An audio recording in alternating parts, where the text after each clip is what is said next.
구독, 좋아요. 시작하기 전에 좋아요 한번 꾹 눌러주시고 구독 신청하시는 분이 있으면 구독 꾹 눌러주시면 신청해 주시면 큰 힘이 됩니다. 자, 3부 시작합니다. 늘 국제정치 문제, 미국의 주요 언론의 어떤 동향, 그 기사 내용을 좀 차분하고 냉정하게 분석해 주시는 김지미 변호사님 나오셨습니다. 어서 오십시오. 안녕하십니까? 예. 자, 나온 김에 뭐 오늘은 좀 이란 공격 관련한 좀 전체적인 정리를 다시 한번 해보는 상황을 좀 한번 가졌으면 합니다.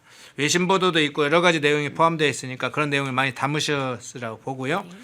미국의 이란 공격 전체적인 줄거리 쭉 서사를 한번 좀 정리해 주시면 좋겠네요. 예, 제가 국장님을 일주일마다 한 번씩 뵙는데 네. 하루하루가 다르다 이런 걸 요즘 좀 느끼고 있습니다. 그러네요. 지난 26일이잖아요. 26일에 뭐 이란에 대한 미국의 공격의 가능성에 대해서 저희가 이야기를 했는데 이게 만 이틀이 안 돼서 공격이 시작이 됐고 보신 바와 같이 37년 이란을 독재로 몰아넣은 알리 하메네이가 사망을 했습니다. 그리고 알리 하메네이뿐만이 아니라 그 주변에 있는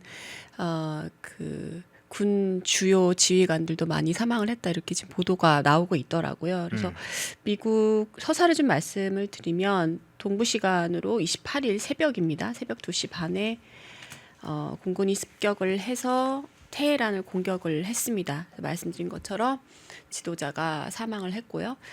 마두로 때처럼 그냥 체포만을 해서는 해결될 문제가 아니기 때문에 바로 사살을 한 것으로 처단을 한 것으로 숙청을 한 것으로 보입니다. 작전명을 보니까요.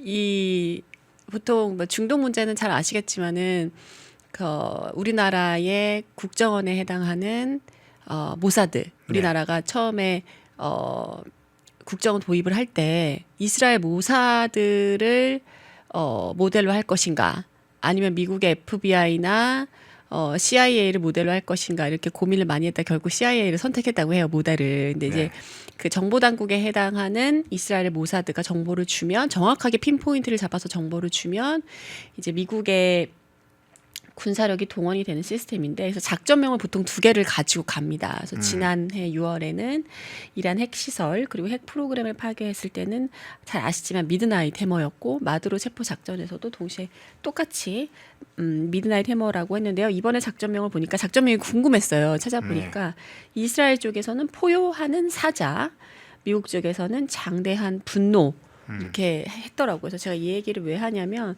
종종 대한민국 언론의 경우는 포효하는 사자로 하지 않고 사자의 포효다 이렇게 뭐 사자후다 이런 식으로 해서 좀 축소하는 경향이 있는데 축소 확대 이런 걸 떠나서 조금 맥락을 이해하지 못하는 것 같아서 말씀을 드립니다. 이스라엘이 포효하는 사자라고 하는 데에는 다 이유가 있습니다. 이스라엘이 보통 작전명을 가지고 올 때는 하나님의 권위에 따른 심판이다 이런 걸 알려주기 위해서 성경에서 많이 구절을 인용하거든요. 이번에 인용한 포효하는 사자는 성경 아모스서에 나와 있는 구절을 가지고 온 겁니다. 그래서 이게 단순히 뭐 이스라엘을 악마화하는 중동의 화약고 원인을 제공하는 나라 정권의 정리가 아니라 이제 때가 차서 우리가 컵에 물을 부으면 너무 많이 부으면 넘치잖아요. 그래서 때가 차서 할 수밖에 없는 때가 이르렀기 때문에 맞닥뜨려야 하는 심판이다. 그런 의미에서 이제 포효하는 사자라는 것을 성경 말씀에서 가지고 온 것이죠. 제가 성과에 대해서도 좀 찾아봤습니다. 전쟁을 했으니까 어떤 성과가 있어야 되잖아요. 단순히 하메네이 한 사람을 죽이기 위해서 시작한 전쟁은 아니기 때문에 봤더니 지금 2003년 그러니까 지난번에도 저희가 2003년 이라크 전쟁 때보다 훨씬 많은 병력이 동원이 됐다고 그런 이야기를 나눴는데 이번에도 보면은 이라크 전보다 훨씬 더 큰 규모의 공습이 이루어졌고 2,000개 이상 목표 타격하는 데 성공했다고 합니다. 그리고 중요한 거는 지금 작년 6월에 핵 프로그램을 완전히 종결시킨 줄 알았잖아요. 근데 또 스멀스멀 우라늄 농축을 시도하고 드라이브를 걸다가 이번에 이렇게 된 거거든요. 근데 우라늄 농축 잘 아시겠지만 우라늄 농축만 있는다고 해서 이게 위협적이진 않아요. 얘를 싸서 보내야 되지 않습니까?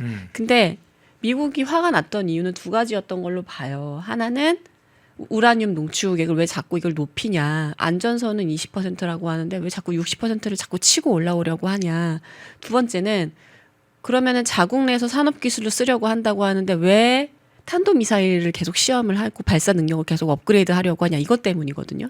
그래서 이번에도 타격을 할 때 이란 미사일 능력을 파괴시키는 데 집중을 했습니다. 작년에는 핵 프로그램이 있는 곳을 집중 공격해서 그 시설을 파괴했다면 이번에는 탄도미사일이 있는 곳을 집중적으로 파괴하는데 영향을 집중했고 그리고 대부분 파괴했다고 뉴욕포스트에서 보도가 된 걸로 보입니다. 그래서 아까 말씀하시던데 그러면 대체 지상군은 언제 투입하는 거냐. 공중을 해서 요격을 해가지고 맞추는 거야. 뭐 우리가 이스라엘의 방공 시스템이나 그다음에 미국의 드론 실력을 모르지 않기 때문에 그건 예상할 수 있거든요. 사실 미국 입장에서는 모사드가 제공하는 핀포인트 그러니까 하메네이가 지금 어디에 숨어 있다라는 정보만 주면 그 일대를 초토화시키는 건 그렇게 어렵지 않아요. 근데 문제는 여전히 이란 내에 잔존하고 있는 이슬람 혁명 수비대라든가 이 사람들을 사병으로 동원해서 여전히 잔존하고 있는 그 이슬람 세력들이거든요.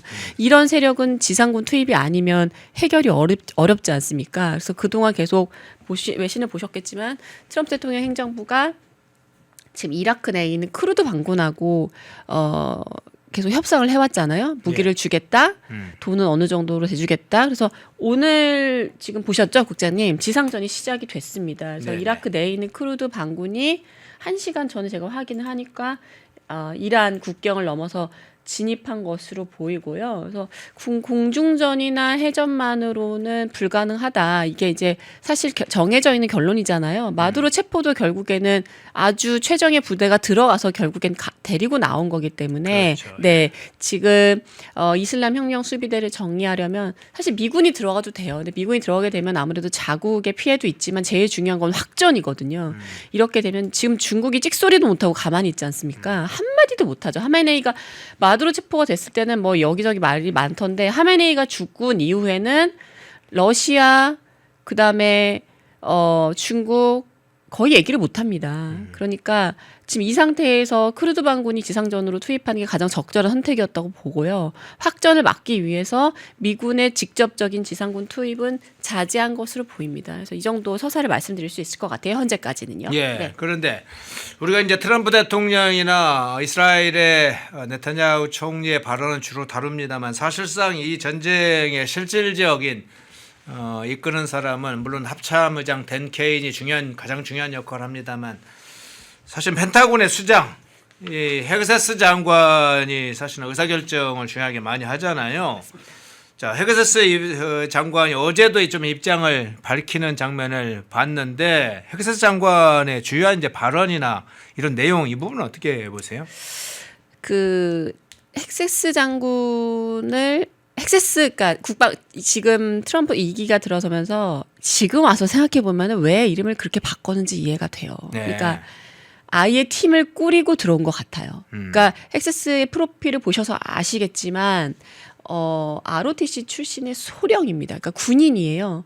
군인이었다가 본인이 금융권에도 잠깐 몸을 담았었고 제일 중요한 프로필 여러분들이 가장 많이 아시는 거는 이제 폭스뉴스 진행자 겸 우리 허한민 국장님처럼 네. 정치 평론가였거든요. 그 군인 출신의 국가 개념이 확실한 정치 평론가를 국방부 장관으로 앉혔을 때는 다 이유가 있겠죠. 상징적인 것도 있지만 지금 와서 생각해 보면 한 사람 그러니까 트럼프 대통령이라는 한 사람의 의사결정에서 움직이는 것이 아니라 팀 트럼프, 팀 USA, 팀 펜타곤을 만들고 들어온 것 같아요. 그래서 저는 이분을 보면서 누가 생각이 나냐면 우리 김현태 단장님 있지 않습니까? 707. 707. 네. 네. 우리 김현태 대령님이 생각이 많이 나더라고요. 좀 비슷하게 생김새가 느낌이 좀 비슷하네요. 느낌이. 네, 제가 김현태 단장이 실제로 뵀는데 몸이 완전 인간 병기입니다. 못하시는 운동이 없다 하더라고요. 근데 우리 엑세스 소령 출신의 정치평론가인 헥세스 국방부 장관이 아주 다부집니다. 예, 군인 출신이니까 피지컬도 좋고 정치 농경을 했기 때문에 입담도 아주 잘 좋고요. 그리고 말씀도 굉장히 잘 하시죠. 그래서 이분이 이런 얘기를 했습니다. 페이스북에 제가 어제 찾아보니까 백악관 페이스북에 들어가니까 이분 트럼프 얼굴이 아니라 이분 얼굴을 걸어놓으면서 네. 우리나라 그러니까 미국을 공격하면은 끝까지 찾아내서 내가 다 죽여버리겠다. 지금 인터뷰한 장면이 나오네요. 다 죽여버리겠다 이렇게 이야기를 했고 그다음에 재미있는 얘기는 했어요. 이런 이란 정권은 끝났다. 이거를 엔디드라고 이야기하지 않고 뭐라고 얘기했냐면 토스트. 우리가 토스트 구웠는데 까매지만 못 먹잖아요. 네. 이러한 정권 우리가 토스트 태워버렸다는 식으로 이야기를 했거든요. 그리고 이렇게 얘기했습니다. 자꾸 이라크 전쟁하고 이제 수치를 비교하잖아요. 투입된 병력의 수치, 그다음에 그만큼 병력이 투입됐을 때 이끌어낼 수 있는 군사적 결과물, 작전 수행의 결과에 있어서 이라크와 어떤 차이가 있냐, 부시 때와 어떻게 차이가 있냐 이렇게 비교를 많이 하는데 헥세스가 이런 얘기를 했어요. 이라크 전쟁하고는 완전히 다르다. 그때는 끝이 정해져 있는 싸움이었다는 거예요. 네. 근데 여기서 헥세스가 이런 표현을 했고 토스트 그다음에 엔들리스 이런 얘기를 했습니다. 뉴욕포스트에 보니까요. 그러니까 아예 이거는 이란 정권, 그러니까 정확하게 말하면 이슬람 혁명을 일으킨 독재 정권을 종식시키지 않으나 우리는 물러설 생각이 전혀 없다는 거 이제 아주 적나라하게 드러낸 것이죠. 그래서 우라늄 농축 0%. 그리고 탄도미사일 시설 완전 파괴 이걸 목표로 이란을 구워버리겠다 아주 토스트해버리겠다 이런 이야기를 했고요. 제가 이분이 가장 인상 깊었던 건 벌써 지난달이군요. 지난달 22일이면은 여러분 전쟁 나기 딱 일주일 전입니다. 22일. 이분이 트럼프 대통령 그 백악관 만찬 주지사들을 모아놓고 백악관 만찬을 하거든요. 거기서 본인이 거기서 이제 트럼프 대통령이 부탁을 해요. 우리 그 전쟁부 장관님 나와주셔서 만찬을 위해서 저녁 식사 기도를 부탁드립니다. 이런 장면이 나오거든요. 근데 그때 무슨 얘기를 하냐면은 조지 워싱턴 이야기를 합니다. 예. 그래서 250년 동안 이 나라를 지켜주셔서 감사하다. 조지 워싱턴이 무릎 꿇고 했던 그 기도를 우리가 아직도 기억한다. 그리고 본인이 군인 주시니까 이런 얘기를 합니다. 우리가 이 순간에 군인을 위해서 기도하지 않으면 아무 소용이 없다. 우리가 되게 중요한 우리의 과업을 포기하는 것이다. 이런 이야기를 하거든요. 그러니까 그때만 해도 벌써 알고 있었던 건 22일이면요. 28일로부터 불과 6일 전입니다. 몰랐겠습니까? 계획을 다 세워놓고 본인 나름대로는 그 호소하는 기도를 드린 것 같아요. 그래서 트럼프 행정부나 트럼프 개인에 대해서 우리나라 공로의 보도 보면은 뭐 조석으로 마음이 바뀌는 변덕쟁이, 전쟁광, 자기가 원하는 건 다 해야 직성을 풀리는 사람 이렇게 묘사를 하는데 말씀드린 것처럼 이미 지난해 11월부터 그 1월까지 그 보통 인수위 하면서 TFT 만들잖아요. 네네. 그때 이런 여러 가지 프로젝트를 염두에 두고 점진적으로 수행을 해온 것이 아닌가. 이제 와서 보니까 1년이 지나고 나서 보니까 그게 좀 퍼즐이 맞춰지는 느낌? 그런 생각이 좀 들었습니다. 네. 예. 자, 헥세스 전쟁부 장관의 이제 발언이나 동향을 좀 살펴봤어요. 상당히 이제 중요한 인물인데 가끔 트럼프 대통령이 워낙 비주의하니까 트럼프 대통령을 중심으로 보는데 오늘 마침 김 변호사께서 이 헥세스 문제에 관해서 이야기를 좀 구체적으로 해주셨네요. 국제적 반응도 한번 좀 살펴보겠습니다. 사실은 큰 국지가 하면 주로 중국과 러시아가 어떻게 반응하는지, 또 중동 국가들이 어떻게 반응하는지, 뭐 영국, 독일, 프랑스 얘기를 합니다만 이 문제에 대해서 가장 적극적으로 사실은 이란 공격에 대해서 찬성하는 국제적 인물로 하면 제가 딱 떠오른 건 나토 사무총장이었어요. 맞습니다. 네, 국제적 반응은 어떻습니까? 나토 사무총장 말씀하셨으니까 먼저 말씀드리면 예. 그냥 뭐 미국은 미국인 것 같아요. 대놓고 편을 듭니다. 세계가 더 안전해졌다. 하메네이가 죽어서 세계는 더 안전해졌다. 이렇게 메시지를 짧지만 굵직한 메시지를 내보냈고요. 유럽을 보니까 이게 어쨌든 중동이라는 곳에 기름이 있지 않습니까? 그러다 보니까 그 강경한 메시지 내놓기 어려웠을 텐데 보면 유럽의 경우에 영국은 아예 키프로스 RAF 기지를 내줬어요. 미국이 사용할 수 있도록 임대차를 해줬고 그다음에 군함도 뭐 방어 목적이긴 합니다. 요격 목적은 아니지만 공격 목적은 아니지만 어쨌든 방어 목적으로 군함을 배치해줬습니다. 영국이랑 프랑스가요. 유럽은 이 정도로 협조를 해줬던 것 같고 나토는 방금 말씀하신 것 같고 그다음에 중요한 거는 그 주변 나라잖아요. 예. 뭐 요르단, 카타르, UAE, 사우디 이게 다 지금 친미 정권들 아닙니까? 예. 근데 사우디랑 요르단이 왜 중요하냐면 아까 말씀드렸지만 지상군이 들어가기 전에 우리가 공중전을 먼저 하잖아요. 근데 우리가 땅도 국가의 영토로서 국가의 소유지만 영해 바다와 영공, 공중도 한 국가가 주권이 미치는 곳이라 우리나라 헌법도 그렇지 않습니까? 예. 근데 거기를 예를 들어서 이스라엘이 좌표를 찍어줘도 미국 드론이 들어가려면은 영공을 통과해야 되잖아요. 그걸 통과할 수 있도록 사우디와 그다음에 요르단이 그걸 열어줬어요. 그 영공을 열어줬단 말이죠. 그런 점에서 우리는 미국에 전쟁하는 거 지지한다고 아예 그냥 그린 카드를 내민 것이죠.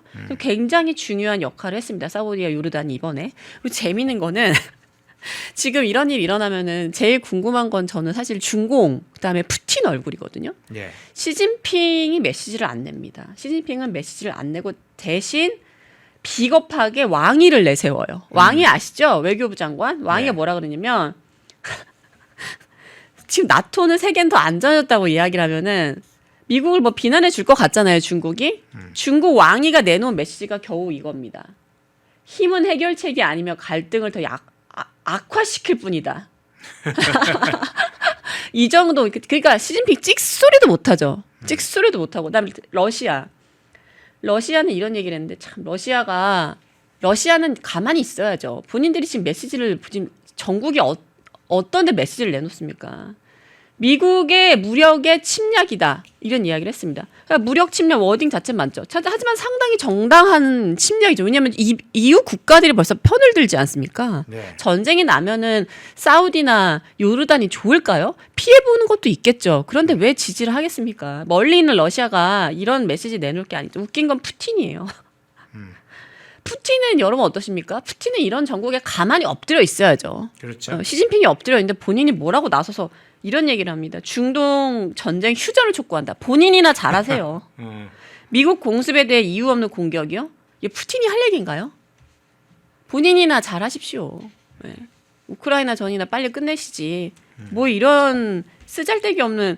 그러니까 이것만 봐도 너무나 그 카르텔의 주인공들이 몇 면들이 분명해진 거죠. 네. 중국, 러시아, 이란이 한 몸. 거기 당연히 북한이 들어가 있고요. 아까 뭐 헤즈볼라 반군, 후티 반군 이야기를 하셨는데 하마스, 헤즈볼라, 후티 한 몸통이죠. 뭐 하마스나 헤즈볼라나 후티는 국가라고 볼 수는 없지만 네. 북중러가 한 몸통이라는 게 벌써 그 이란과 미국 사이에 일어난 이런 전쟁. 사실 뭐 이란이 일방적으로 당한 거지만요. 무력으로 침략한 거 맞죠. 근데 거기에 정당성이 있느냐 없느냐를 봐야 되는 거잖아요.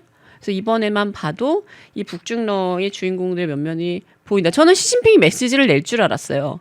근데 왕이만 메시지를 내놓고 시진핑은 가만히 있다. 이거 좀 재밌었던 것 같습니다. 네. 예. 그 사진 좀 찾아주세요. 이란 출신 모델인 호다니쿠 사진 좀 찾아주시겠어요? 어제 이제 오프닝 때 사용했던 사진이 있을 겁니다. 그 사진 좀 한번 찾으면 띄워주시겠어요? 자, 이란 국민들의 반응과 한국 좌파들이 이번 미국과 이스라엘 공습에 대해서 어떻게 다르게 반응하고 있는지를 한번 살펴보겠습니다. 자, 준비가 되면 그 사진 띄워주세요. 아마 어제 아침에 제가 설명을 드릴 때, 예, 이분입니다. 이란 출신 모델이 한국에 지금 있는데 하메네이가 죽어서 너무 기쁘다. 이란 국민들은 그렇게 생각하고 있다. 4만 명을 죽인 그 사람들이 핵무기를 가지게 되면 평화가 되느냐, 이런 페북에 글을 올리기도 했죠. 호다 니쿠. 그러면서 이란 국민들이 하메네이가 죽었을 때, 또 미국과 이스라엘 공습했을 때 환호하고 축포를 터뜨리고 축제를 하는 그 상황을 설명을 했습니다. 자, 이런 국민들의 반응 문제도 그렇고요. 한국 좌파들하고 이렇게 너무나 대비되는 장면들 가끔 보는데 어떻게 보세요? 이란 분위기는 네. 많이 보셨을 겁니다. 그 1월 달에 지금 반정부 시위가 굉장히 크게 나서 3만 명이 넘는 분이 희생을 당하셨잖아요. 네. 그걸 이제 하메네이가 3천으로 축소했다가 아주 그냥 바가지로 얻어 먹었잖아요. 근데 저 모델분이 1월 달에도 너무나 고맙게도 메시지를 내주셨어요. 네네. 그래서 우리는 이란의 하메네이 정권이 무너지길 바란다. 거기 그 하메네이 정권 밑에서 여성, 어린이, 노약자들 할 것 없이 특히 청년들 너무 많이 지금 죽어나가고 있다. 이란을 도와달라 이런 메시지를 내주셨거든요. 한국에 계실 때도. 그러니까 지금 저분이 원하던 바대로 된 거잖아요. 또 하메네이도 본인이 원하는 대로 됐습니다. 본인이 테헤란 떠나면은 테헤란을 떠나느니 죽는다 이렇게 얘기했는데 본인 소원대로 됐잖아요. 그래서 지금 이란의 내 분위기는 외신 보도를 보셔서 아시겠지만 축제 분위기가 중론입니다. 그 공포 분위기도 있어요. 공포 분위기는 뭐냐면 전쟁이 나서 공포라기보다는 미국이 이겨줘야 되는데 우리가 이란 혁명 수비대에 의해서 이게 그 되치게 당하는 거 아니야? 실제로 팔라비 왕조 망하고 나서 한번 그 반정을 시도했다가 피바람이 불었잖아요. 그러니까 네. 그때 생각이 나기 때문에 그게 약간 염려될 뿐이지 미국이 그러니까 미국이 이걸 시작해서 하메네이 정권을 끝내준 건 너무너무 고마워하는 분위기죠. 아 지금 레자 팔레비 얘기를 좀 이따가 할 건데 사진이 나오네요. 그래서 이란의 국민은 반응은 이렇고요. 그다음에 국장님께서 지금 국내에 있는 좌파 정치인들, 그 좌파 정당에 대해서 말씀해 주셨는데 그 워딩을 그냥 제가 그대로 말씀을 드리겠습니다. 조국 혁신당은 뭐라고 이야기를 했냐면은 명백한 국가 테러리즘. 유엔 헌장을 읽거나 봤나 모르겠어요. 유엔 헌장을 위반했다. 미국의 테러다 이렇게 얘기했고 진보당이 내보낸 메시지는 진보당은 항상 그래요. 사람을 이렇게 비난하는 방식의 메시지를 많이 내보내거든요. 윤석열 대통령 때도 그랬고 전쟁광 트럼프 이런 메시지를 내보냈습니다. 근데 진보당이 전쟁광 트럼프를 내보낸 거 그냥 진보당이 진보당을 한 것 같고 주목해야 될 거는 조국 혁신당이라고 생각이 되거든요. 미국의 뭐라고? 미국의 테러라고 얘기했어요. 그러니까 한 국가가 일으킨 테러라고 지금 이야기를 하고 있는 거예요. 근데 저는 묻고 싶은 거죠. 정말 그 여든이 넘은 독재자 하메네이의 그 죽음에 대한 애도 혹은 한 번도 만나보지 않은 그 하메네이를 그리워해서 이 메시지를 내보냈을까요? 이란을 위해서? 예. 제가 볼 때는 중국 들으라고 하는 것 같거든요. 정확하게 말하면 중공. 더 정확하게 말하면 시진핑. 이런 일이 있으니까 시진핑이 지금 아무 소리를 못 내잖아요. 그러니까 시진핑의 스피커 역할을 지금 조국 혁신당이 해준다는 거죠. 완전히 본인들의 이거는 정치적 색깔이라고도 할 수가 없을 것 같아요. 아까 보셨지만 그 이란의 모델이 얼마나 답답하면 남의 나라에 와서 히잡을 벗고 그런 메시지를 내보냈겠습니까? 그러면 페미니즘에 경도되어 있는 이 두 개의 정당에서는 저 여성분을 지지한 메시지를 내보내도 되는 거잖아요. 근데 진보당 그냥 무조건 트럼프가 싫은 거죠. 조국 혁신당도 무조건 중국이 좋은 거죠. 그러니까 조국 혁신당은 우리는 그래도 중공 편이야 라는 메시지를 내보낸 거고 근데 그걸 적나라하게 내보내지 못하니까 우회적으로 미국이 테러를 일으켰다라고 잘한 겁니다. 네, 잘한 거예요. 지금 이런 상황에서 보면 빨리 정리가 돼야죠. 언제까지 하메네이 정권 밑에서 그렇게 많은 사람들이 신임을 해야 됩니까? 그러니까 테러라고 마땅히 비난할 게 아니라 조국 혁신당은 미국의 테러라고 했으니까 그게 잘못된 이유에 대해서 밝혀야 됩니다. 근데 못 밝히겠죠. 그리고 진보당에서는 전쟁광 트럼프다 이런 이야기를 했고요. 그래서 지금 한국 좌파 정당에서 내보내는 메시지를 보면 이런 거예요. 독재를 무너뜨릴 절호의 기회가 오지 않았습니까? 그럼 누가 민간인을 억압했는지를 봐야죠. 본인들이 정당 정치인들이라고 만약 한다면. 근데 좌파들이 갖고 있는 생각은 그냥 책임이 다 미국한테 있는 거예요. 뭘 해도 미국한테 있고 뭘 해도 공화당 출신 대통령한테 있다고 보기 때문에 정말 설득력 없는 메시지를 내보내요. 설득력이 없을 뿐만 아니라 저는 이런 거는 정말 박제를 해서 진짜 CIA에 신고를 해야 될 것 같아요. 미국이 테러를 일으켰다. 전쟁광이다. 무슨 전쟁광입니까? 무슨 전쟁광. 그럼 사람을 학살하는 3만 명이 넘는 사람들을 학살하고 아까 그 모델분이 이야기하셨던데 하메네이한테 사람을 죽이는 거는 게임이었다잖아요. 그러면 그 현실 정치를 하려고 하는 사람들은 그 상황을 보고 누가 민간인들을 괴롭혔냐를 봐야지. 트럼프가 민간인을 괴롭혔나요? 아니요. 하메네이가 민간인을 괴롭히고 트럼프는 하메네이를 저격했죠. 그 물어보고 싶어요. 하메네이를 저격하면 그게 테러인가요? 하메네이 정권을 끝내면 그게 전쟁광입니까? 그러면은 진보당이랑 조국 혁신당은 이슬람 혁명 수비대 사람을 무참히 죽이는 그 이슬람 혁명 수비대를 지지하는 거네요. 저는 그렇게 정리를 하겠습니다. 예, 비슷한 상황은 한국에서도 사실은 벌어지고 있죠. 김정은이 수많은 사람들을 김정은 일가가 북한 주민들 수만 명, 수백만 명 죽인 것에 맞습니다. 그 학살에 대해서는 입을 꾹 가두면서 김정일, 김정은에 대해서 뭔가 괴롭히면 이 제국주의 침략자들하고 맞습니다. 외치는 네. 그런 꼴이 그런 사고가 바로 이번 이란 맞습니다. 네. 공격에도 똑같이 재현되고 있습니다. 그들의 이제 사고 구조, 정신 구조라는 것을 그대로 드러나게 돼 있죠. 사실은 독재자, 학살자들을 옹호하는 좌파들 그게 본질입니다. 근데 자 이란과 베네수엘라 이제 베네수엘라 이어서 이란까지 트럼프 대통령의 사실상 이제 전체적인 진두지하에 이루어지고 공습도 이루어지고 체포도 이루어졌는데 가장 난처한 상황을 하나를 뽑으라면 이란 뭐 자체는 말할 것도 없고 중국이 상당히 난처하다 이런 얘기가 지금 분석이 되고 있잖아요. 예. 중국도 너무 난처했는지 호르무즈 해협 지금 봉쇄한다니까 이란 당국을 막 비난하고 야 니들 뭐 하는 거야 하고 그런 상황까지 왔는데 이 중국이 처한 상황 그 부분은 어떤 차원에서 보세요? 일단 벌써 그 감산을 시작을 했습니다. 네. 이라크가 150만 배럴 감산을 시작을 했고 그 오일 프라이스라고 좀 관심 있으신 분들은 아마 아실 거예요. 그 LNG 그다음에 가스, 석유 이런 것들을 그 가격 추이를 보고 원인을 분석하는 신문인데요.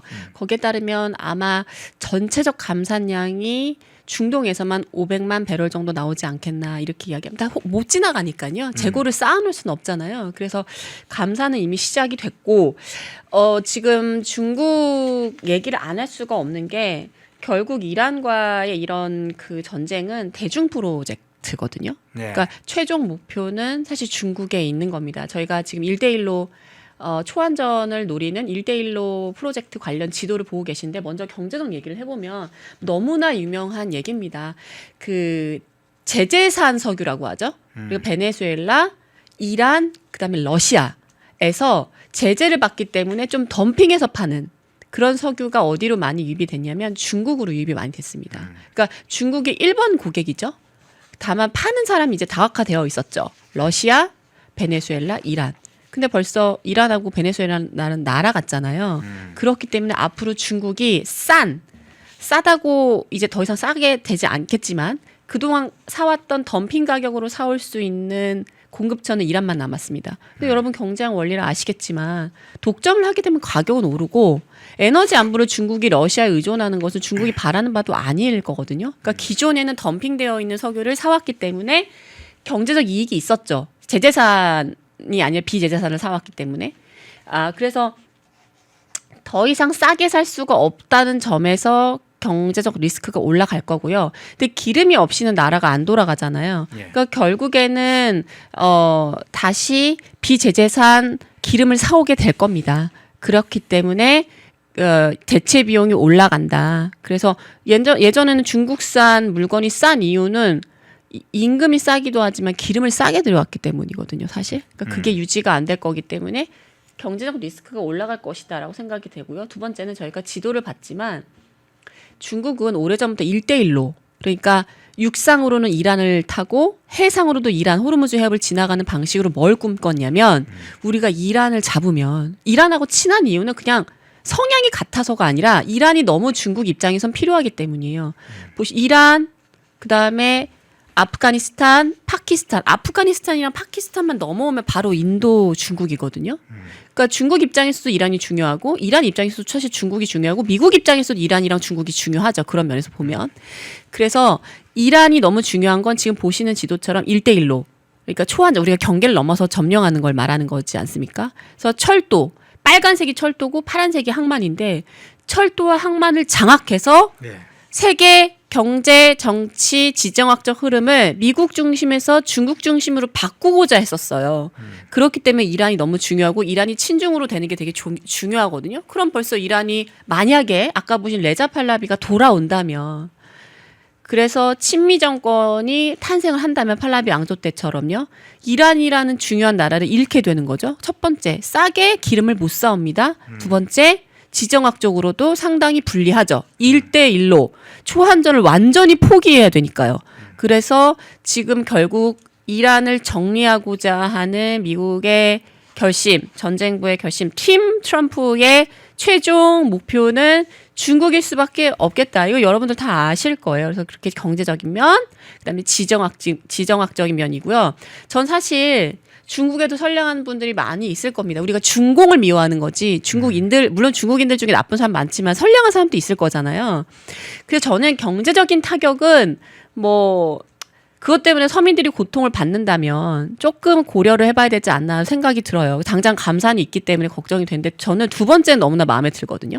이란을 먹어치워서 본인들이 하고 싶은 초안전, 그러니까 세계 경제 흐름을 자유민주주의, 시장 경제 질서를 추구하는 미국이 아니라 독재, 일당 독재, 공산주의죠. 그리고 공산주의 이런 흐름을 통해서 세계 경제 질서를 편지하겠다고는 중국몽이 박살난 건 너무나 다행인 것 같아요. 그런 면에서 이란 정권, 하메네이 정권의 멸망은 전 세계의 사람들이 환호할 만한 일이죠. 네, 저는 그렇게 보고 있습니다. 예. 앞서 이야기 중에 제대로 못 알아들으시는 분들이 있어요. 조금 설명을 하고 넘어가겠습니다. 북한 체제의 그런 김정은 이런 사람들 또 학살자 옹호한 적이 없다고 하는데 모택동과 스탈린에 빠졌던 그 많은 한국의 좌익들을 모르는 사람이라면 아직 그 역사 근현대사 최소한도 모르는 거예요. 모택동과 김일성과 이런 게 빠졌던 사람들이 수만 명, 수십만 명이 됩니다. 80년대, 90년대.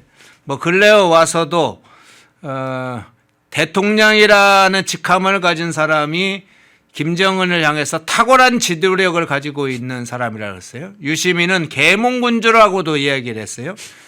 한국에 있는 진보적인 이름을 뭐 달고 다닌다고는 무슨 단체들은 김정은 같은 위대한 지도자를 한국에 모셔야 된다고 그러면서 한국에 모시는 무슨 방한 뭐 운동도 하고 그랬습니다.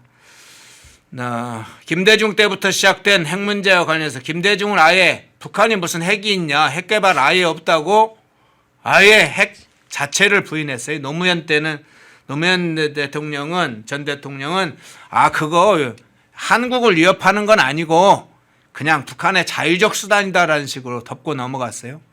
대량 살상 무기에 대해서 그런 식의 전직 대통령이 해왔습니다. 수많은 좌익들이 북한에 해온 이야기가 너무나 많은데 제가 뭐 짧은 시간에 다 설명할 수 없으니까. 그런데도 누가 옹호를 했냐고요? 김일성과 김정일을 수령으로 모셨던 사람들이 한국에 얼마나 많은지를 조금만 찾아보면 그날 텐데, 자, 제가 짧게 하겠습니다. 그리고 자, 이렇게 좀 다음 주제를 질문을 드려보실게요. 중동의 봄이 오느냐? 그저께 뉴욕타임스에서 토마스 프리드먼, 네. 세계는 평평하다, 뭐 네. 베이루트에서 예루살렘까지 이런 책을 냈던 토마스 프리드먼은 트럼프 대통령이 이렇게 전쟁에 승리했으면 한다. 좀 뉴욕타임스에서 쉽게는 좀 보기 드문 글이 실렸어요. 그러면서 신정체제, 현재의 신정체제, 포각한 체제가 만일 트럼프 대통령이 이번 전쟁에 승리하면 온건한 체제, 이란으로 바뀔 거다. 그런 맞습니다. 취지의 글을 썼는데 그래서 상당히 뉴욕타임스에서 주목받는 글을 하나 써 나왔어요. 근데 실제 중동의 봄이 올지, 중동의 봄이 오려면 미국이 또 어떤 일을 해야 될지 그 부분이 조금 궁금해지네요. 미국 역할 굉장히 중요하다고 보고요. 예. 지금 크루드 지상 반군을 투입한 거는 상당히 현명한 일이라고 생각해요. 적절한 시점에 투입을 해줬다. 그리고 크루드 반군이 들어갈 수 있는 여러 가지 그 물리적인 무기 그리고 자금이 있어야 되잖아요. 움직이려면 대단히 수천 명이라고 하니까요.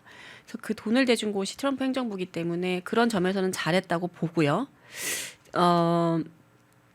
중요한 거는 그 이슬람 혁명 수비대를 정리를 하고 만약에 저 지역이 안정화되면 문제는 정권 아닙니까? 예. 그래서 토마스 프리드먼이 이야기한 것처럼 온건한 친미 정권이 좀 들어섰으면 좋겠다라고 말하는 게 결국에는 정권 교체를 다 우리가 바라보고 있는 거죠. 근데 아까 우리 레자 팔라비를 얘기를 했지만 레자 팔라비가 가지고 있는 생각이 중요할 것 아닙니까? 어떤 사람이 들어서느냐에 따라서 그 나라 분위기 기조가 바뀐다면 지금 저 사람이 어떤 이야기를 하는지를 봐야 되잖아요. 가장 대한민국하고 아주 그 관심이 있을 만한 멘트 중에 이런 멘트가 있었어요. 팟캐스트에 지난 그 2024년 2년 전이네요 벌써. 나와서 무슨 얘기를 했냐면은 이란이 중동에 대한민국이 되었어야 했는데 이런 이야기를 했거든요. 그리고 본인이 지금 레이건 정부 때 망명을 받아준, 그러니까 왕족이잖아요, 왕족. 그렇죠. 근데 피부색이나 뭐 이런 출신은 이란 왕족이지만 그냥 미국 사람입니다. 당연하겠죠. 예. 당연하겠죠. 그래서 망명을 간 지 1년 만에 미국에서 아버지의 죽음을 봅니다. 그래서 이집트에서 서둘러서 명목상 왕위 계승을 했지만 사실 이집트에서도 오래 못 있었어요. 계속 죽이려고 해가지고 결국 레이건 정부의 망명을 받아줬거든요. 근데 이분이 이번 달 2월 초에 어떤 이야기를 했냐면 자기가 만약에 이란으로 돌아갈 경우에는 중요한 얘기를 했어요.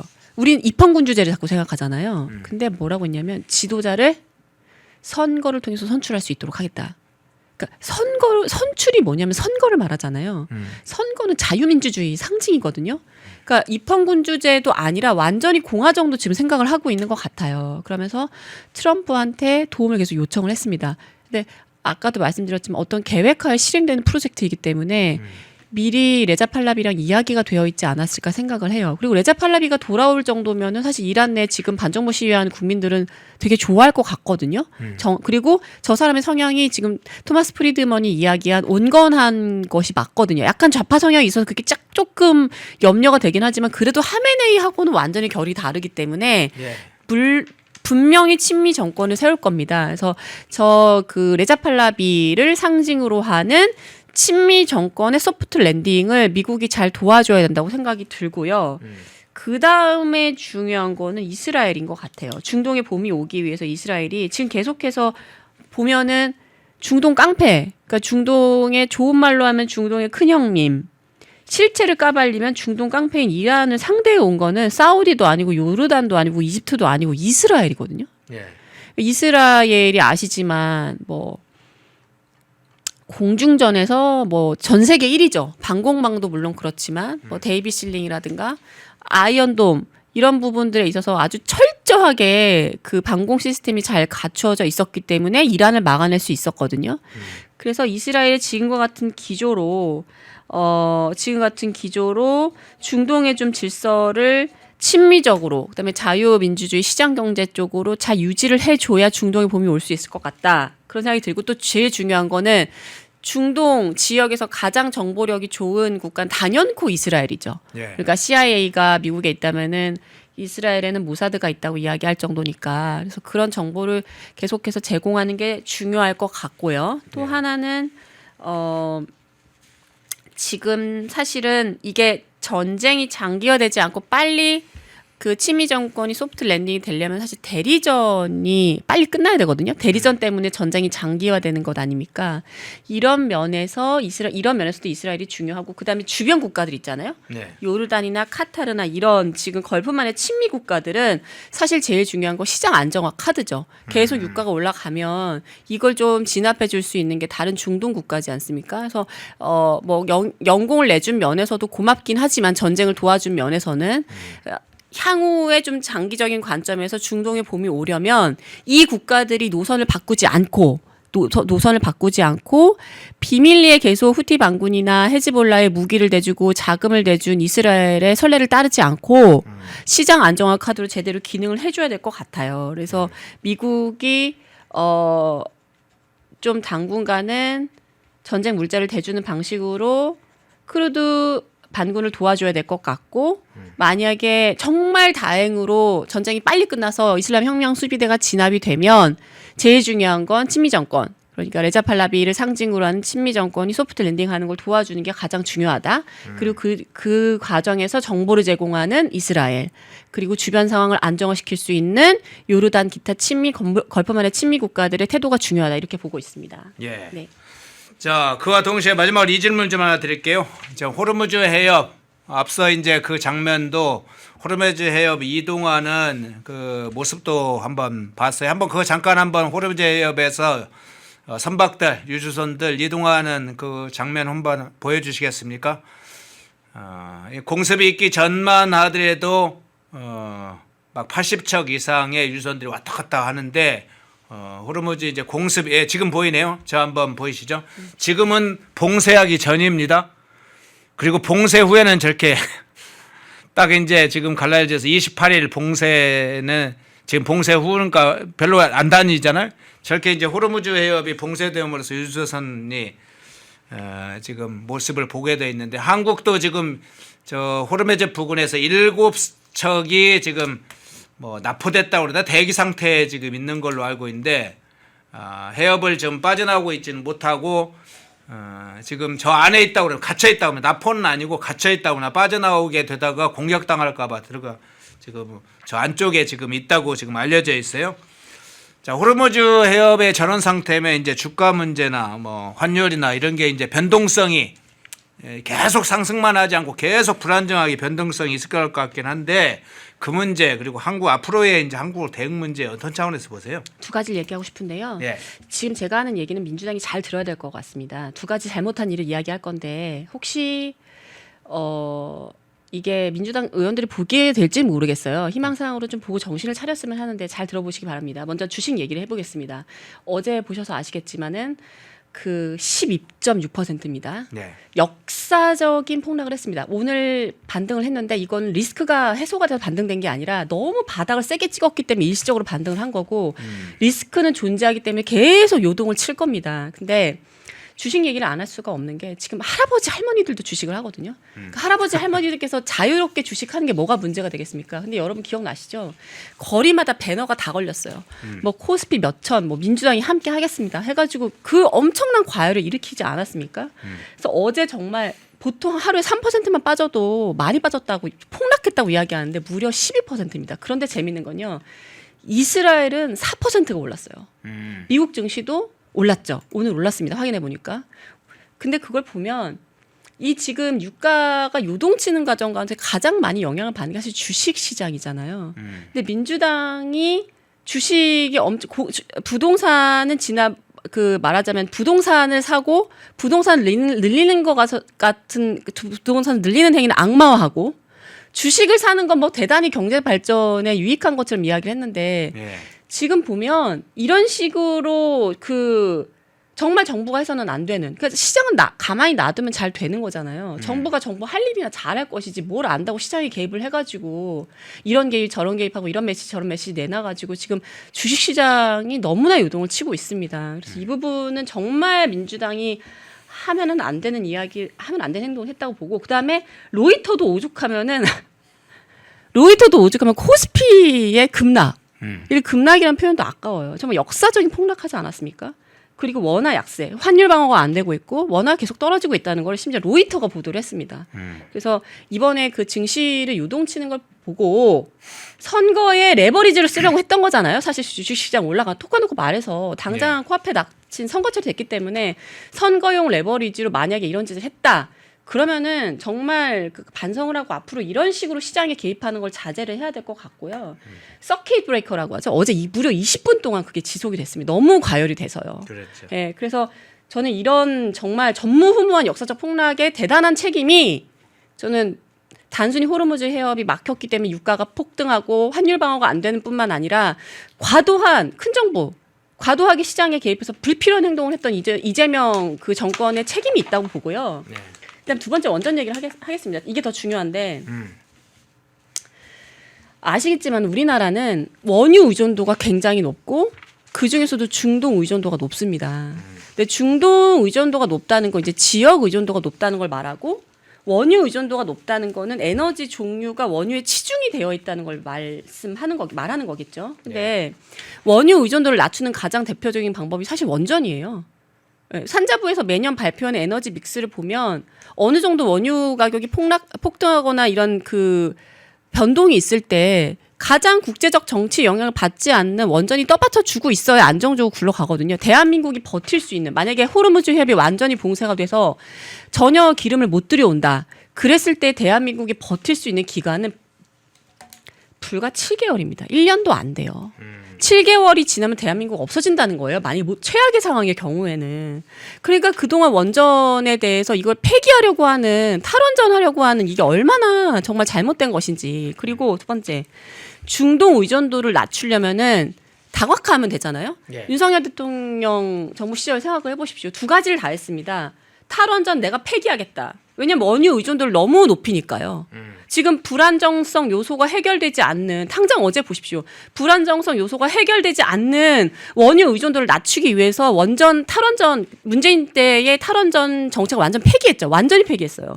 그 다음에 중요한 거, 다각화를 하지 않았습니까? 다각화의 의미 뭐냐면 중동 의존도를 낮춘다는 거예요. 원전은 원유 의존도를 낮추고, 그 다음에 다각화는 중동 의존도를 낮추고. 근데 중동 의존도 낮추는 건 당장 하기가 쉽지가 않아요. 첫 번째, 이미 대한민국에 내놓으라 하는 정유 시스템, 정유회사는 이 중동산 원유를 정제하는 데 최적화되어 있어요. 그러니까 미국에서 우리 앞으로 미국 에너지 좀 많이 사줘라고 해도 당장 바꿀 수 없는 게 체질이 그렇지가 않습니다. 그리고 투자를 할 때, 그러니까 석유를 들여올 때 어느 정도 오일머니, 그러니까 중동에 있는 나라들이 투자를 했거든요. 그러니까 지금 정유회사에 굴러가는 시스템에 보면은 상당수 중동 지분이 들어가 있단 말이에요. 예. 그럼 중동 지분이 들어가 있는 회사가 당장 미국산 석유를, 셰일가스를 사오기가 쉽지가 않잖아요. 그렇게 되면 셰일머니가 많이 들어와야죠. 근데 중동 오일머니가 많기 때문에 셰일머니가 적은 상태에서 당장 미국산 그리고 호주산으로 다각화하기가 어려웠을 거예요. 그렇기 때문에 더더욱 원전이 중요했던 겁니다. 그런데 뭐 우리나라 지금 이재명 정권 둘 다 안 하잖아요. 아예 원전에 지금 폐기고, 그 다음에 중동 의존도를 낮추기는커녕 지금 더 높이고 있죠. 그래서 이 두 가지는 정말 잘못한 거다. 그리고 그 반응이 결국엔 어제와 같은 역사적인 폭락, 코스피 역사적 폭락으로 나타난 것이 아닌가 생각이 듭니다. 지난주에 초크포인트 리스크, 그러니까 병목에 해당하는 에너지 목줄, 그 호르무즈 해협의 리스크는 결국에는 민생에 관련된 이야기라고 말씀을 드렸습니다. 근데 우리가 에너지 안보 이렇게 이야기를 하는데 에너지가 곧 안보예요. 다른 말이 아니거든요. 에너지가 우리가 다른 나라에 의존하게 될 경우에 안보가 당연히 지켜질 수가 없는 것이죠. 그래서 당장 대한민국이 내일부터 할 수 있는 일이 뭔지 생각을 해보니까 원전 폐기를 빨리 정책을 바꿔야 되지 않나 생각이 듭니다. 지금 전쟁이 나서 코스피가 어제와 같이 역사적 폭락을 경험하고 나서도 여전히 원전 폐기를 기조를 유지한다?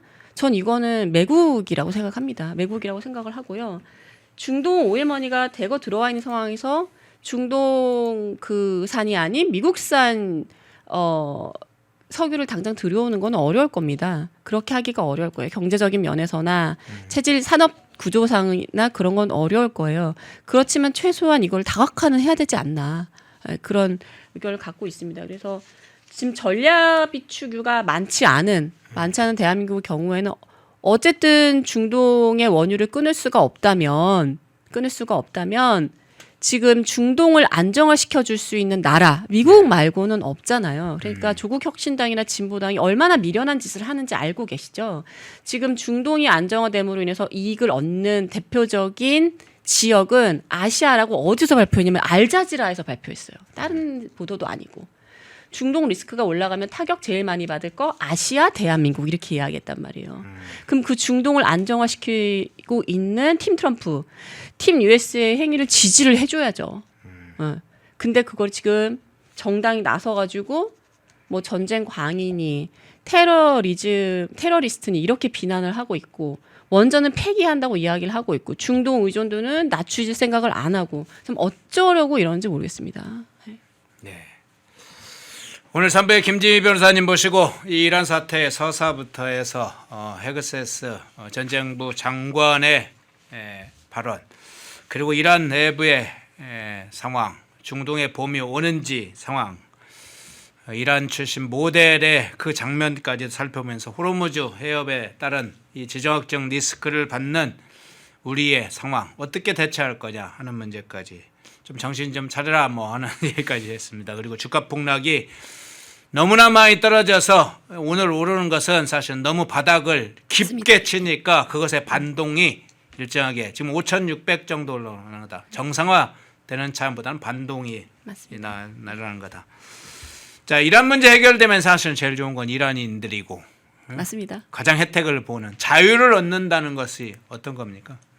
그리고 중동 또 일본과 아시아 또 주변 국가들이 다 지정학적 리스크에서 벗어나니까 좋죠. 예, 그 장면을 좀 살펴봤습니다. 3부 김지미 변호사님이었습니다. 고맙습니다. 감사합니다. 네. 구독, 좋아요. 자, 마지막 장면 이 주제로 한번 해보겠습니다. 장도혁 대표 관련된 여론조사 관련된 부분이 나와서 뉴데일리가 진행했던 관련된 여론조사 한번 좀 살펴보겠습니다. 여론조사 기관 리서치 L에 이 뉴데일리가 의뢰를 했어요. 그래서 몇 가지 조사를 했는데 우선 정당 지지도 조사를 살펴보겠습니다. 정당 지지도 지금 전체적으로 국민의힘이 상당히 밀리는 추세라는 건 확인이 좀 됩니다. 정당 지지도 뭐 일부 조사에서는 무슨 17% 이렇게 나오는 조사도 있었는데 여기 조사로 보니까 국민의힘이 32.9, 민주당이 44.6, 이 조사에서도 좀 밀리는 조사가 나왔습니다. 한국갤럽 조사에서는 계속 한 22%가 나오고 있어요. MBS 조사는 17%, 갑자기 17%로 똑같은 시기에 한국갤럽을 했는데 한국갤럽은 22% 그대로 전주하고 거의 비슷하게 나왔는데 이상하게 MBS만 17%가 나왔더군요. 그 전화 면접 조사는 아니고 그건 이제 전화 면접 조사였죠. 이건 ARS 조사입니다만 이 국민의힘 조사 여러 가지 이제 장도혁 체제와 관련된 문제와도 연결이 되어 있기 때문에 정당 지도 조사 어떻게 해석을 하세요? 이제 많이 좁혀진 결과긴 해요. 네. 한국갤럽이니 뭐 NBS니에서 나오는 이재명에 대한 지지율 혹은 더불어민주당의 지지율은 비슷합니다. 큰 차이는 없어요. 그런데 국민의힘 지지율은 진폭이 좀 있습니다. 네. 한국갤럽은 늘 그냥 한 더불어민주당이 지지율의 절반 정도로만 늘 나오고 있어서 좀 너무 차이가 큰 거 아닌가 이렇게 이제 의구심 갖는 분도 있는데 뉴데일리 조사에서는 그 갤럽 조사보다는 국민의힘 지지율이 한 10% 포인트 정도 이상 높아요. 예. 그렇긴 해요. 그렇게 나오는 조사 저보다 더 높은 조사도 있어요. 네. 근데 중요한 건 항상 여론조사는 추세라고 말씀드립니다. 트렌드. 하나의 그 경향성, 경향신문 말고 예. 제가 무슨 뜻이냐? 더불어민주당이 앞서가고 국민의힘이 추격하는 모양은 안 바뀌고 있다는 거예요. 네. 어쨌든 뒤지면서 쫓아간다는 건데 많이 차이 나서 쫓아가느냐, 차이가 좁혀졌느냐는 건데 오차범위 바뀐 건 마찬가지예요. 그게 트렌드다. 그건 인정해야죠. 그러니까 오차범위 내로 통계적으로 들어가면 접전이란 표현이 가능해요. 그런데 뭐 뉴데일리 조사만 가지고 얘기할 건 아니에요. 네. 근데 지금까지 쭉 최근에 나온 몇 달치를 보면 국민의힘이 앞섰다는 건 한 번도 없잖아요. 일단은. 네. 그리고 또 좁혀지긴 했으나 하여간 어쨌든 그래프가 밑이야. 이게 숙제입니다. 이게 이제 선거는 100일도 안 남았어요. 내일 이렇게 되면 90 뭐 며칠 카운티 정확히 안 해봤습니다만 석 달 남짓 이 정도 이제 남은 거예요. 이제 시간이 점점 없습니다. 초가 타 들어가고 있어요. 어떻게 해야 될 것이냐? 대구 경북 통합안을 필리버스터링까지 중단하면서 국민의힘이 들고 나왔는데 더불어민주당이 거절했죠. 대전 충남 통합안도 안 해오고 당론으로 결정 안 했으니 당론으로 만들어 와라. 지금 더불어민주당은 3법 통과시켜 놓고 이제 한결 지금 더 배짱을 부린달까 여유가 좀 있습니다. 예. 자, 선거는 이기지 않으면 의미가 없어요. 이기지고 나서도 다른 대안이 있다?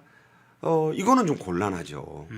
정당은 선거에 승리해서 정권을 잡는 게 목표인 단체라고 사전에 나와 있습니다. 자, 정권을 잡기 위해서는 선거를 이겨야 되고 최소한 정권을 잡는 거를 떠나서 정당으로서의 그 지속 가능성을 유지하려면 지난번에 지방선거 직전 지방선거에서 더불어민주당이 5곳을 차지했고 당시에 국민의힘이 11곳을 차지했어요. 11대 5였는데 뭐 통합이니 뭐니 하면 그럼 과연 이번 선거는 어떻게 될 것인가? 그럼 여론조사를 통해 예상을 해볼 수가 있다는 거잖아요. 중요한 건 지지층은 흔들리지 않는데 자꾸 뭐 중도가 없다 뭐 중도가 없다 뭐 이렇게 하시지만 결국은 모든 세계의 선거는 스윙 보터들이 판가름해요. 아까 끝장 토론을 이 보신 분들이 유권자의 15%가 봤다. 물론 그게 뭐 중도만이 아니에요, 절대. 하지만 어느 쪽에 서느냐. 자, 그 15%를 저 44점 얼마에 32.9에다 대입해 봅시다. 거기서 어느 쪽으로 가면 선거 결과는 뒤집힐 수도 있고 차이가 더 벌어질 수도 있어요. 네. 각자가 할 탓이다. 지금부터가 중요하다. 실망할 것도 아니지만 결코 뒤집을 수 있다라고만 그 여유를 보여서도 안 될 것이다. 이제 오늘 지나고 이제 내일부터는 진짜 싸움이 시작됩니다. 냉정하고 철저하게 준비를 하는 당이 이길 것이다. 선거에 지고 나면 이제 문책만 있을 뿐이에요. 예. 이긴 쪽에서는 전리품을 나누고 어느 쪽이 자신의 모습이 될 것인가는 자기들이 지금 하는 일에 달려 있다. 이렇게 봅니다. 예. 자, 투표는 정당의 영향을 많이 받기도 하죠. 다만 이재명의 집권 이후에 또 평가를 받는 선거이기 때문에 지방선거가 그렇게 녹록치는 않습니다. 그런데 정당이 어떤 평가를 받느냐에 따라서 또는 자기 정당의 대표 리더가 어떻게 민심에 투표에 반영되냐에 따라 다르기도 하죠. 그래서 차기 지도자 여당 그룹, 차기 지도자 야당 그룹을 어떻게 보는지에 대해서도 중요한 포인트가 있을 텐데요. 그 장면, 그 여론조사 결과 한번 볼까요? 그거 한번 띄워주시겠습니까? 예. 자, 여당 내에서 정청래가 1등일까요? 아닙니다. 지금은 이제 김민석이 1등이고 정청래는 3위로 지금 2등으로 밀리더니 3위까지 지금 밀리는 상황이고요. 차기 지도자 야당 그룹에서는 장도혁 대표가 상당히 압도적으로 1위를 유지를 여전히 하고 있습니다. 22.4. 그 뒤에 한동훈, 오세훈, 이준석 쭉 나오네요. 그리고 각 정당 대표에 대한 평가가 또 있는데 국민의힘 지지층의 약 67.2%가 장도혁 대표가 잘하고 있다. 이 여론조사 똑같은 여론조사 그건 이제 저렇게 그래프로 나와 있지는 않는데 그래서 띄우지는 못하고 있습니다. 내용으로 보면 국민의힘 지지층에서는 장도혁 대표 67.2%는 잘하고 있다. 긍정평가가 나오고 있는데 저 두 장면, 내용까지 포함해서 어떻게 해석을 할까요? 자, 일단 해석은 명쾌하고 간단하게 하는 게 좋습니다. 예. 여당 그룹은 저게 이제 지지도 조사가 아니고 예. 이재명의 후임을 만약에 뽑는다면 예. 누가 좋을 것이냐에 대한 여론조사에 질문을 정확히 파악을 해야 된다. 김민석이 많이 나오겠죠. 지금 국무총리고 어쨌든 서울시장 선거도 안 나간다고 했고 차기 당대표를 노리면서 지금 친명계가 요새 좀 공취모까지 한 100명 이상 띄우고 하면서 기세를 바짝 올리고 있잖아요. 그러니까 정청래가 조국보다도 안 나온 이유. 정청래는 대통령을 한다고 생각 안 하잖아요, 사람들이. 특히 더불어민주당 안에서도. 저거는 차기 대통령 조사예요. 차기 야당 대표 여론조사가 아니라는 점. 그러니까 저렇게 나온 걸 가지고 야 이제 김민석의 시대가 열렸네 이렇게 보는 거. 조국이 정청래보다 더 낫네 이렇게 보는 것은 인식상 오류가 있다. 뭘 물어봤는지를 잘 봐야 될 것이다. 자, 차기 지도자 야당 그룹 저렇게 나오겠죠. 예. 다만 왜냐하면 한동훈 씨는 이제 당원이 아니에요. 예. 대구에 지금 3일째가 있고 어제 대구 서문시장 가서 이제 했나요? 이렇게 28일 날 그때가 그러니까 우리가 저 토론회 하던 날 대구 서문시장 가가지고 참석자 중에 한 사람이 그러더라고요. 누군지 금방 아실 텐데 이번에 그 우리 토론회 잘 되는 바람에 가장 큰 피해자가 한동훈이다. 단신됐다. 네. 그런 얘기를 하는데 이런 얘기는 있습니다. 장동혁 대표가 대구 서문시장을 갔을 때의 그림과 예. 한동훈 씨가 전 대표가 서문시장 갔을 때 그림을 비교해 보면 확 다르다. 위드훈이라고 있어요. 네네. 여러분 잘 아실 거예요. 한동훈 대표 열혈 지지 그룹인데 서문시장에 12시에 간다는 소리가 나오기 며칠 전부터 버스 대절, 가실 분 모집, 연락처, 집결 장소 이런 게 많이 떴다고 그래요. 그래서 인근 시흥 그러니까 대구 이외 지역에서 많은 분들이 응원하러 대구 서문시장에 갔다는 얘기가 사실로 확인이 되고 있습니다. 뭐 폄훼하자는 게 아니에요. 그러니까 그러면서 또 한동훈 전 대표가 거기 갔을 때 국민의힘 현역 의원 5명이 같이 갔잖아요. 네. 그래서 좀 윤리위 회부한다는 거 아닙니까? 왜 탈당한 무소속 인사를 국민의힘 현역 의원이 따라가냐? 그 심정적으로는 알겠어요. 뭐 박정훈, 배현진, 뭐 정성국, 뭐 한지아, 뭐 다 알겠어요. 왜 갔는지는. 그러나 당인으로서는 문제가 있다고 보고 윤리위에 회부해야 되는 지금 얘기가 있지 않습니까? 자, 그렇게 평가하고 외부에서 버스 대절까지 이루어진 것하고 장동혁 대표는 진짜 민심 들으러 갔었잖아요. 네. 장 대표 편 아닙니다. 그런데 거기는 뭐 현역 의원이 2명밖에 안 왔다. 그러면 2대 5로 뭐 5대 2로 그러면 무슨 한두 표가 이겼나요? 거기에 뭐 서문시장에 시흥 분들 뭐 무슨 다른 지역 서울 분들 뭐 충청도 위드훈이 분들이 자기 돈 내서 버스 타고 서문시장에 왔으면 서문시장에서도 숫자 면에서 한동훈이 이겼나요? 그렇게 볼 일이 아니죠. 그렇게 볼 일은 아니다. 그러면서 한동훈 전 대표가 했다는 말이 지금 회자되고 있잖아요. 죽이 되든 밥이 되든 나서겠다. 자, 죽이 되든 밥이 되든에 참 재밌는 말이라 생각했어요. 제가 그날 토론회 끝나고 뒤풀이에서도 그랬습니다. 그러면 죽밥인 거야, 밥죽인 거야. 같은 말이죠. 술에 물을 타면 술입니까, 물입니까? 죽이 되든 밥이 되든 본인이 아는 거예요. 죽밥이 되든 밥죽이 되든 밥은 안 되겠구나. 그럼 선명하게 죽인가? 잘 모르겠다는 거예요, 본인도. 그럼 나서겠다. 뭐 나서는 게 선거 나가겠다는 소리라고도 안 했고. 그럼 대구에 가서 말했으니까 대구에서 나가겠다는 건가? 좀 있으면 부산 간다면서요. 부산은 북구에 있는 시장이래요. 북구가 어디냐? 북강서갑이 어디입니까? 전재수 지역구예요.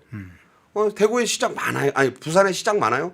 대표적인 자갈치 시장, 서면 시장, 광복동 시장, 국제시장 다 있어요. 그런데 왜 하필 또 북구 시장을 가겠다는 겁니까? 거기도 자기 출마 지역으로 보는 거잖아요. 그런데 어느 지역 나간다는 말은 또 안 해요. 지금 하기도 그렇겠지. 죽이 될지 밥이 될지. 밥죽일지 죽밥일지. 머릿속은 제일 복잡할 것이다. 이렇게 봅니다. 예. 장동혁 대표에 대한 평가를 하다 보니까 한동훈 서문시장 얘기도 하게 됐네요. 서문시장이 조명되길 바랬던 한동훈과 친한 게 펜앤마이크 금요일 토론 때문에 한 방 맞았다 뭐 이런 건가요? 예. 최대 피해자라고 하더라고요. 최대 피해자가 됐다. 이준석 대표가 예. 최대 피해자는 한동훈이야. 뭐 한동훈이라고 뭐 이제 그렇게 막 말하지는 않았는데 빵 터졌습니다. 예. 왜 그랬더니 아무도 모르잖아요. 그러더라고. 예. 정치는 그런 것입니다. 예. 그런 상황까지 살펴봤습니다. 중동 이란 사태부터 펜앤마이크의 토론, 끝장 토론, 부정선거 끝장 토론.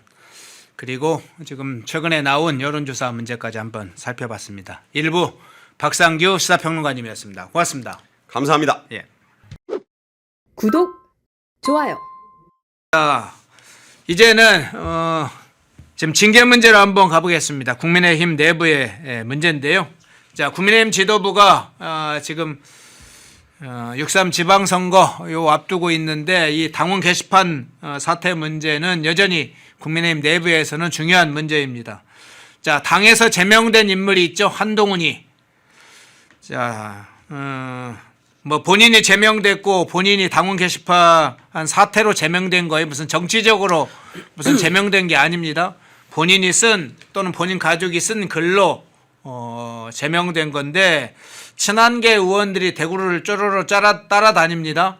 이제는 징계돼 가지고 국민의힘 소속도 아닌데 뭐 흔히 말하는 무소속인데 국민의힘 의원들이 지금 한동훈의 지원 활동을 하고 있어요. 그래서 김민수 최고위원이 네. 최고위 비공개 최고위원회에서 해당 행위다 1차적으로 경고장을 먼저 날렸다고 합니다. 네. 그러자 우재준이가 뭐 그렇지는 않다라는 식으로 반박을 했다고 하는데 자 김민수 최고위원이 제기했던 문제 네. 한동훈 무소속 한동훈 전 대표를 지원하는 자체는 국민의힘 의원들이 지원하는 것이 해당 행위다. 네. 어떤 차원에서 보시나요? 우재준 의원은 이 바닥에 들어온 지 한 2년밖에 안 됐어요. 예. 지방선거 한 번도 안 해봤기 때문에 저런 말 나오는 거고요. 박정원 의원 그런 사람들 다 똑같습니다. 김민수 최고 그 당에 입당해서 당협위원장도 하고 뭐 대선 뛰고 지선 뛰고 하면서 한 8년 정도 있었죠. 저는 2005년도에 입당을 해서 지금 한나라당 때부터 20년간 제가 선거를 지켜왔는데 이게 왜 해당 행위냐면 지금 우재준 의원이 하는 말이 한동훈이라는 사람이 우리 당에 돌아올 수 있기 때문에 무소속 선거도 지원할 수 있다라는 게 지금 우재준의 논리인데 그러면 우재준 의원 본인 지역구에 자 지방선거가 시작되잖아요. 예. 그럼 공천이 끝나면 탈당해가지고 무소속으로 나가는 사람이 엄청 많습니다.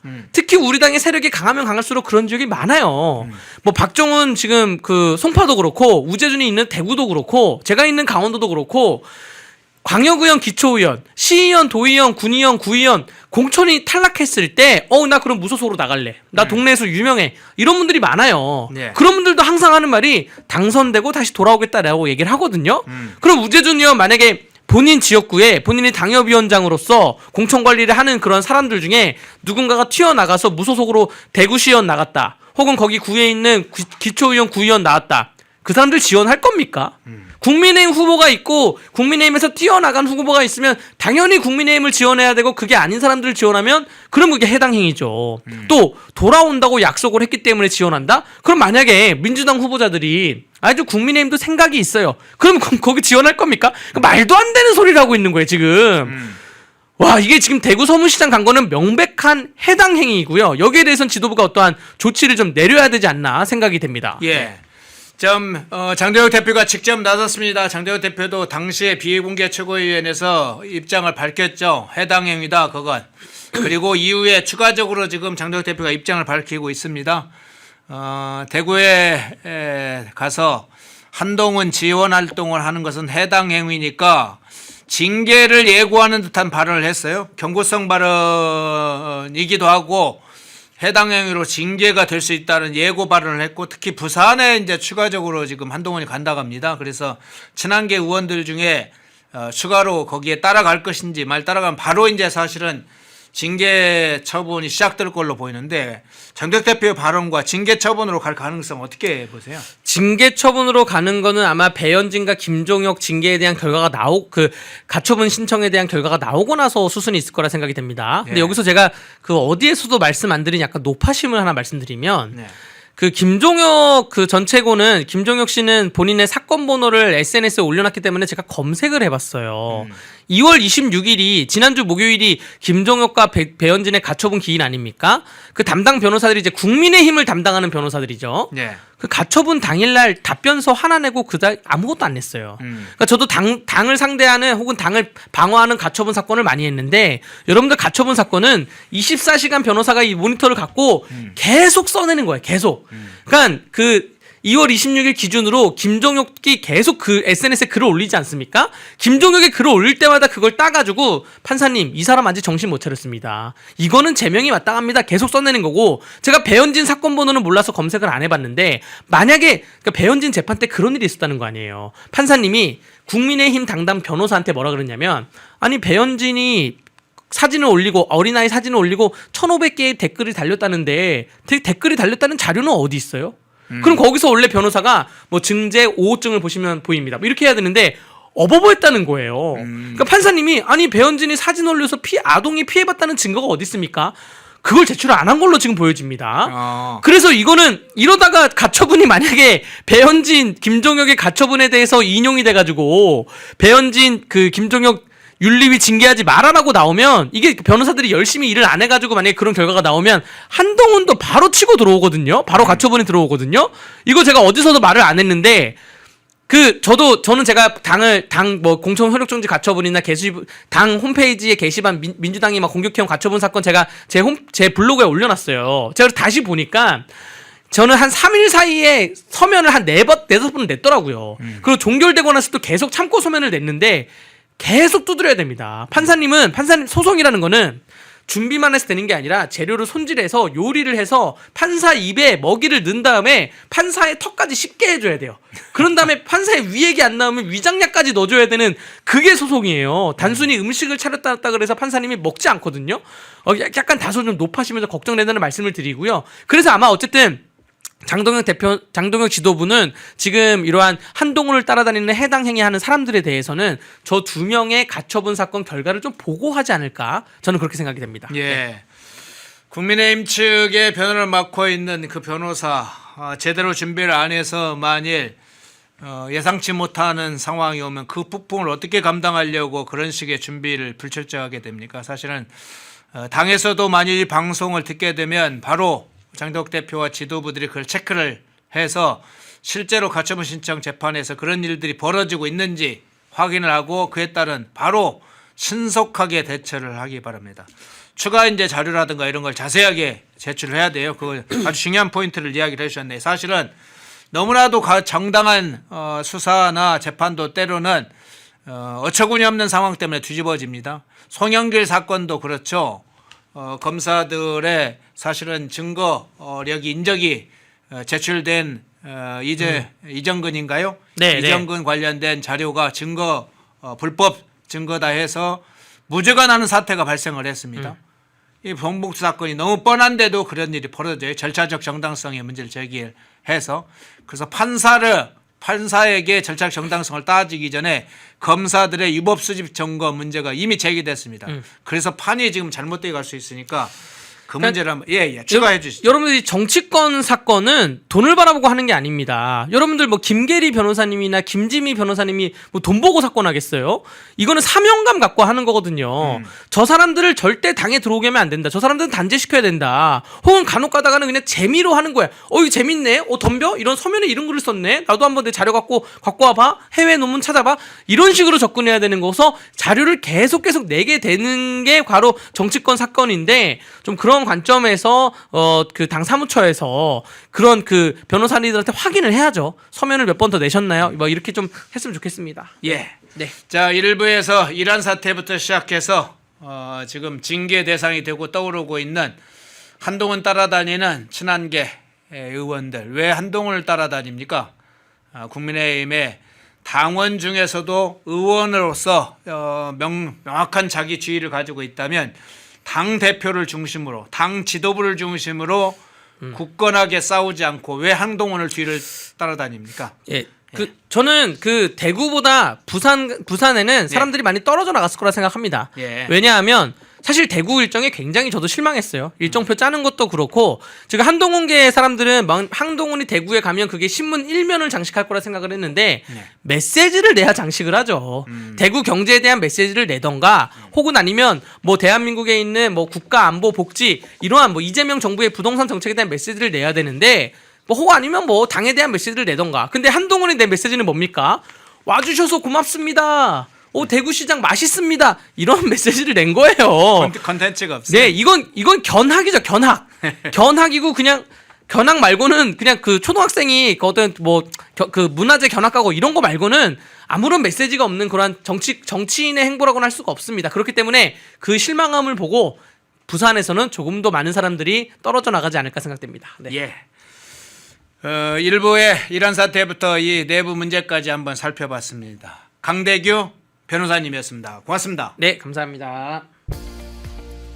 시청자 여러분 안녕하십니까. 펜앤마이크의 선우윤호 기자입니다. 설 명절 앞두고 또 평일에도 평상시에도 술 안주로 굉장히 좋은 게 바로 이 과메기입니다. 저도 굉장히 좋아하는 이 과메기 펜앤마이크 특가로 구매하시면은 포항 산지에서 직송되는 과메기 플러스 야채 세트를 23,900원에 구매가 가능하십니다. 소주랑 같이 먹으면 더욱더 맛있는 이 과메기, 구성은 과메기와 야채 세트만 이렇게 되어 있는데 이 야채가 어디서 오냐? 당일 새벽에 옵니다. 그래서 정말 신선하고 특히나 포항 산지에서 나오는 이 과메기는 그 어느 과메기보다도 꾸덕하고 쫄깃하고 고소합니다. 저도 방금 먹어봤는데 너무나 맛있었던 이 과메기 펜앤마이크 특가로 구매하시면은 23,900원에 구매가 가능하시니까 우측 카드에 나와 있는 152-1331 152-1331 전화 주시면은 간편하게 문의 및 구매 가능하시니까 많은 관심 부탁드리도록 하겠습니다.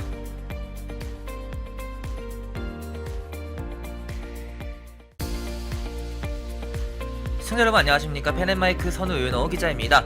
오늘은 제가 제품 하나를 소개해 드리려고 하는데요. 바로 남재은 박사가 직접 개발한 알부민 울트라맥스. 누적 판매량이 300만 병을 돌파한 만큼 후기로 검증된 뭐 그런 제품이라고도 볼 수가 있는데, 그러면 많은 분들이 대체 어떤 부분에서 무엇을 보고 300만 병이 넘는 이 주문량을 돌파했는지 그걸 알아야겠죠. 바로 많은 분들이 꼽는 것에 피로회복, 면역력, 그리고 간 건강 등이 있습니다. 무엇보다 남재은 박사가 본인이 직접 마시면서 개발에 참여했기 때문에 다른 제품들을 보더라도 이름을 걸고 판매하는 제품들은 당연히 자신감이 있을 수밖에 없습니다. 그것이 이러한 자신감이 300만 병 돌파라는 그런 판매량으로 입증된 거기도 하고요. 이 피로 회복, 면역력, 집중력 저하, 간 건강 등 이 하루 한 병 바꿔보시면은 아마 일상이 달라졌다는 후기들이 많은 것처럼 여러분들도 그 후기가 자신의 후기가 될 수 있을 거라 생각을 합니다. 지금 구매하시면은 펜앤마이크 이벤트로 정말 그 어디서도 경험할 수 없는 이벤트를 경험하실 수가 있습니다. 바로 2+1 이벤트인데요. 지금 바로 우측 하단에 나와 있는 번호 1522-1331 152-1331 전화 주시면은 펜앤마이크에서만 진행하는 2+1 이벤트로 알부민 제품 구매하실 수가 있으니까 많은 관심 부탁드리도록 하겠습니다.